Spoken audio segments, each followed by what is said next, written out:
Hi, ఇవాళ మనము lookup for multiple values అయితే చూద్దామండి కాంకాట్ అండ్ ఇఫ్ తో. సో కాంకాట్ ఏం చేస్తుందంటే, కాంకాట్ చూడండి, కాంకాట్ ఓపెన్ బ్రాకెట్ ఇవన్నీ సెలెక్ట్ చేసుకుంటే ఇవన్నీ యాడ్ చేస్తుంది అనమాట. ఓకేనా. సో ఇఫ్ అనేది మీకు ఐడియా ఉంది కదా. సో ఇఫ్ అనేది ఇలా మనకి సురేష్ అనేది 2 times వచ్చింది ఇక్కడ. సో ఇతని టికెట్స్ 45, 12 రెండు ఇక్కడ రావాలన్నమాట. సో ఇక్కడ రావడానికి ఏం చేస్తున్నా అంటే మనం ఫస్ట్ ఇఫ్ అనే వాడుతున్నాం అనమాట. ఇఫ్ ఓపెన్ బ్రాకెట్ ఇక కండిషన్ ఇస్తున్న సురేష్ ఈక్వల్ టు ఈ లైన్ లో సురేష్ అనేది మ్యాచ్ అయితే కామా ఇచ్చేసి ఈ లైన్ డిస్ప్లే కావాలన్నమాట. దీంట్లో ఉన్న వాల్యూస్ డిస్ప్లే కావాలని చెప్పేసి ఇలా ఇచ్చాను అనమాట. ఒకవేళ అలా లేకుంటే ఎంటీ ఇవ్వాలని చెప్పేసి ఇన్వర్టర్ కామర్స్ తో ఇచ్చాను. సో ఇది ఫార్ములా అయితే తెలుసు కదా. సో ఇలా వస్తుంది అనమాట. సో మన లేటెస్ట్ వర్షన్ కాబట్టి ఇలా స్ప్లిట్ అవుతూ వస్తుంది.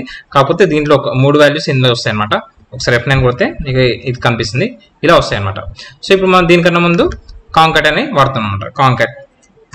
కాంకాట్ ఓపెన్ బ్రాకెట్ క్లోజ్ బ్రాకెట్ ఇవన్నీ ఎంటర్ కొట్టగానే 45, 12 వచ్చింది. కాకపోతే మనకి వీటి మధ్యలో కొంచెం స్పేస్ ఉంటుంది కదా.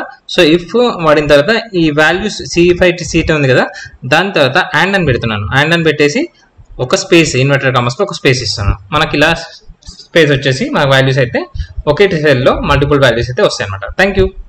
సో వీలుకప్ XLOOKUP లో చేయండి, వీలుకప్ మల్టిపుల్ వాల్యూస్ చేయండి, ఇలా మనం ఈజీగా తీసుకోవచ్చు. Thank you.